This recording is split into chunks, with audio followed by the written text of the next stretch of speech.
The one thing I was not suspecting in Gandhi was this. He said, violence, the intentional use of force to hurt someone, doesn't stop at the boundaries of our species. We use violence against animals every day. And unless we can justify it, it's wrong. And in particular, he raised this question about food. Remember, here's this guy who's dined at the trough, enthusiastically the trough of tradition, and is cutting up the chicken and all that. And here's this guy from India saying across generations, across time and place to me from the page saying, what about the animals? Here you are, you're this big anti-war person doing all these protests because people are using violence that can't be justified, and what are you doing? Gandhi's argument was pretty simple when it came to the question of what we should do with respect to animals. He said, look, violence is wrong when it's unnecessary. The slaughter of animals is violent. The eating meat is unnecessary, and therefore eating meat is wrong. That's, in a nutshell, was Gandhi's argument. So I said, well, okay, I'll think about this. I haven't thought about it before. I hadn't thought about it. I knew something, and I knew some things I didn't like. I knew that if you went to Korea, this is still true, or to China, you can go to these markets and you can say, literally, I'll have that dog. I'll have that one. On the left, that dog.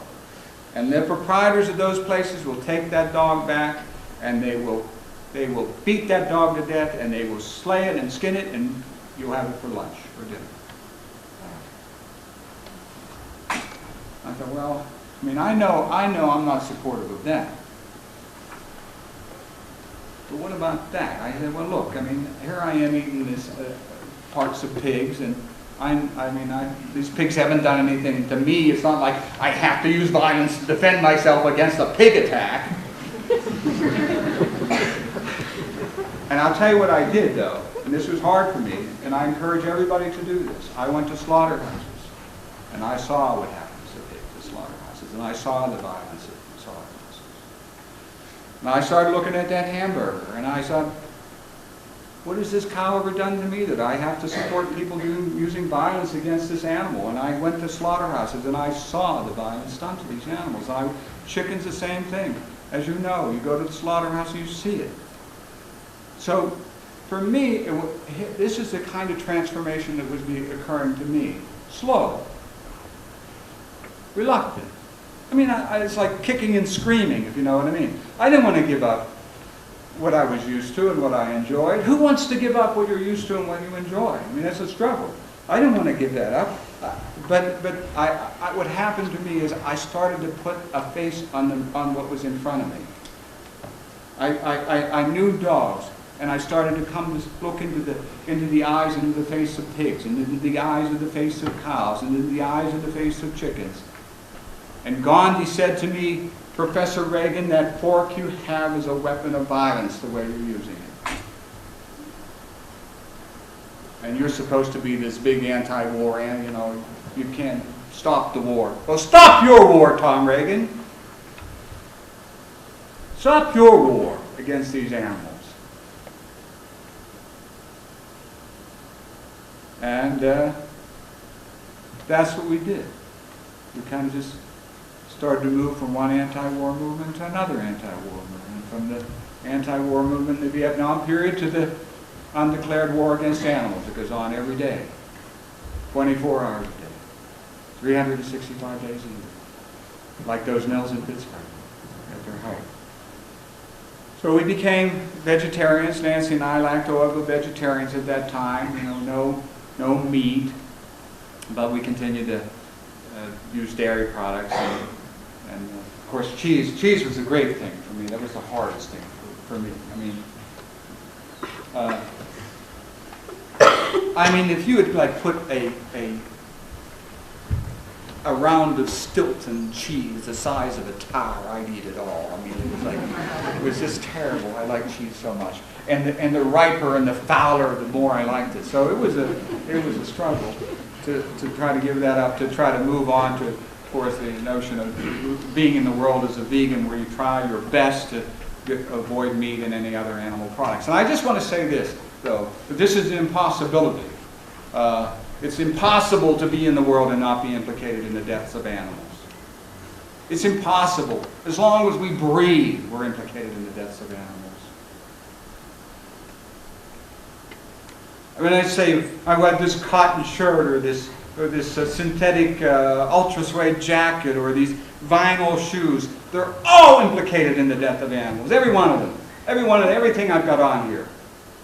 Cotton is the most chemically intensive, one of the most chemically intensive monocultural crops in the world. Animals are killed every time that the cotton is planted. Animals are killed every time there's a chemical runoff. Vinyl is a petrochemical byproduct. Think about the Valdez or whatever it was. Think about oil spills. Think about the marine life that dies.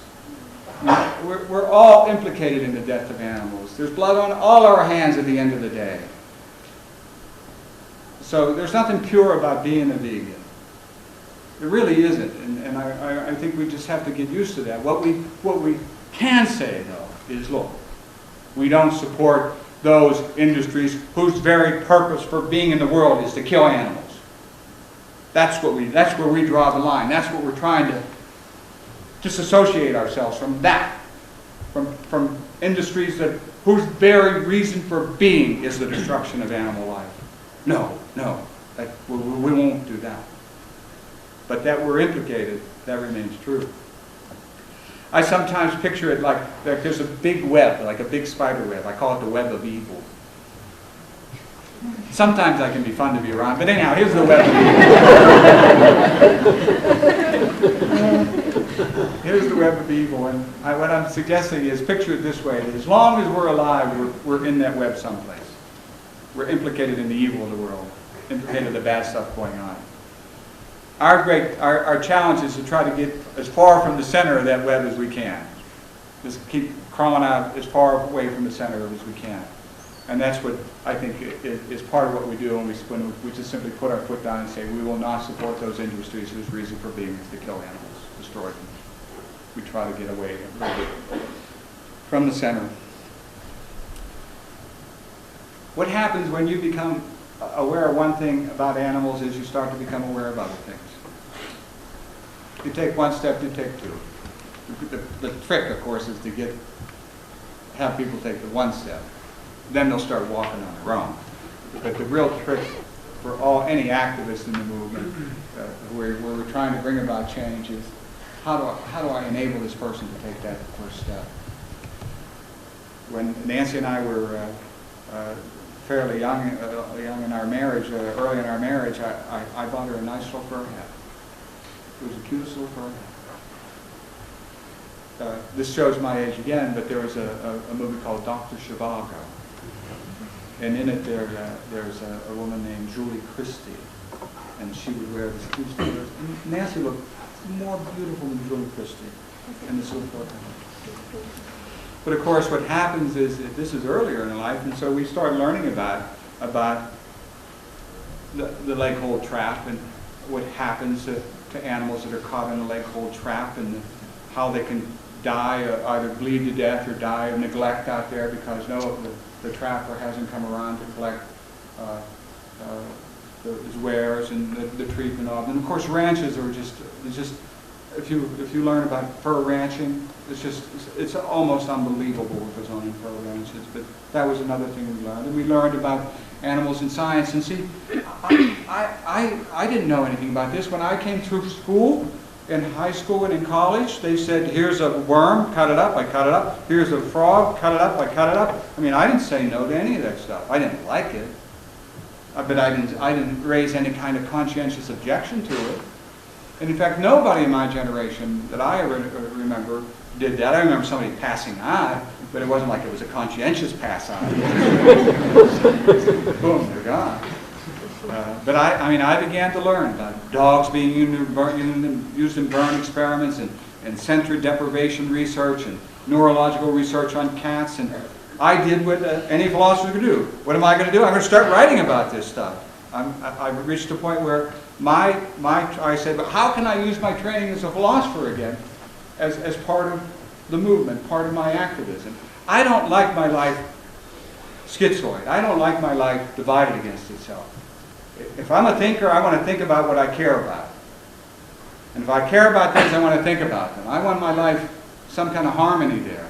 So as I said, I did the thing that seemed natural to me. I tried to use my philosophical training to add to what was being done in the movement, including this most recent book, Defending Animal Rights.